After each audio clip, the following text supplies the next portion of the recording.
like everything's been resolved? Yeah. They told y'all that, right? Well, yeah, but we didn't hear it from you. Obviously, they can't go and tell y'all something I ain't say. You feel like you get the same joy right now that we used to see from you? No.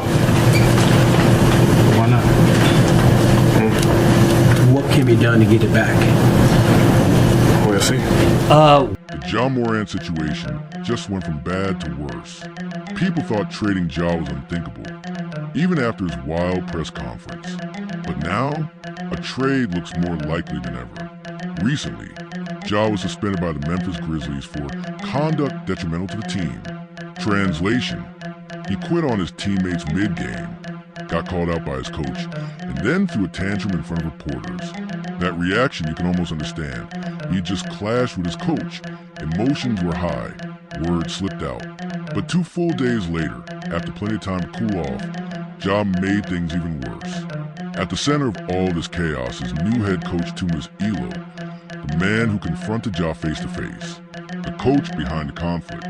Elo isn't your typical NBA hire. He's a European coaching legend, a guy known for turning losing, low-budget teams into champions. In Germany, he inherited a team that finished 13th, and within 2 seasons, he had them winning the Basketball Champions League. What makes him special? His philosophy.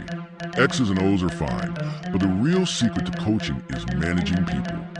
He's known for holding players accountable, even difficult stars. So when Ja completely checked out against the Lakers, sitting by himself during timeouts, sulking like a $40 million kid, Elo wasn't going to ignore it. Sponsored segment cut. Original rake and ad omitted and rewrite for clarity. Elo's approach to problem players. In a past interview, Elo explained exactly how he handles selfish or disengaged players. Every team has that one guy everyone's frustrated with, right? Coaches talk about him privately. He doesn't do this. He doesn't do that. But I realized, how's he supposed to change if I never bring it up in front of everyone? So we started addressing it directly. I'd tell him, "You're holding us back. You can act this way if you want, but everyone here sees it." He believes in brutal honesty, and usually it works. After adopting that approach, his team started winning 80% of their games. Why? Because real professionals will swallow their pride if it helps the team win. But he also admitted something else. The worst thing that can happen is that the player turns against you. And that's exactly what seems to have happened with Ja Morant. When it all boiled over, Ja served his 1-game suspension against the Raptors, then returned against the Pistons. Memphis made a late push.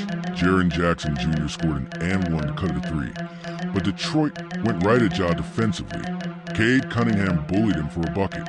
Next possession, rookie Alzar Thompson just ripped the ball out of Ja's hands.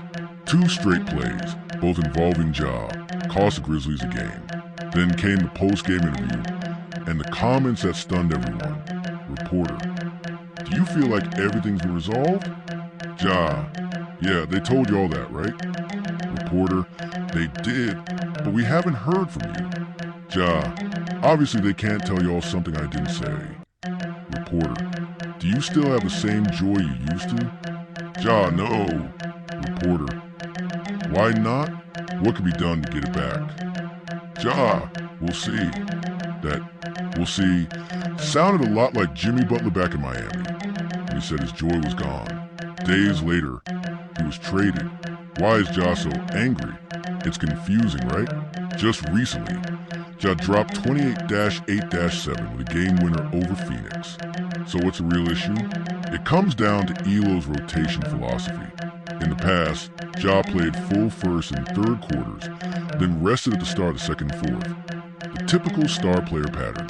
But Elo doesn't do that. His system uses short bursts. 5 minutes on, 3 off, over and over, to keep players fresh. Ja hates it. He wants to control his own minutes, like LeBron or Steph. But the truth is, he's not that level star anymore. This season, he's been one of the least efficient high-volume shooters in the league.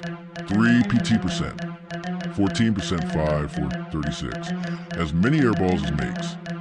Among 22 players with similar shot attempts, he ranks 21st in efficiency, barely above Dylan Brooks. The Grizzlies' offensive rating with Ja on the court, 106.2, 28th in the NBA.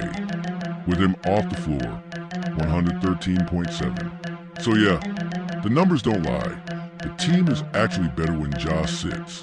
And rather than self-reflecting, he's blaming the coach, the power struggle. Ja feels like Elo is undermining him, changing his minutes, changing the offense, changing his authority. But from the coach's perspective, he's just trying to make the team better. Now the organization faces an impossible decision. Stick with their new no-nonsense coach, or keep siding with their volatile superstar, because clearly both can't coexist forever. The GM's old statement now looks outdated. When rumors swirled last year about Ja being traded, GM Zach Kleiman gave this quote to a local reporter. "I can't blame other teams for fantasizing about us trading Ja, but that's all it is, fantasy. We're not trading Ja. We believe in him, the team, and the city. We'll let our play speak for itself." But since that statement, a lot has changed. Memphis took a step back and traded Desmond Bane. They chose not to extend Ja's contract this offseason.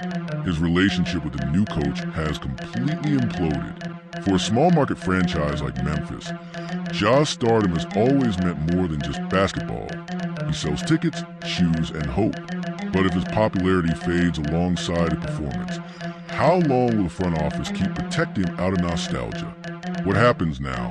Usually, when a superstar goes public with this much tension, someone has to go, either the player or the coach. The Grizzlies now must decide. Stick with Elo's tough love culture, or cave to Ja's ego and hope he figures it out. Either way, the damage is done and the trade whispers are getting louder. The four teams most desperate enough to take a swing: Sacramento Kings, Phoenix Suns, Toronto Raptors, Minnesota Timberwolves. Ja's trade value is an all-time low, but desperate teams make desperate moves.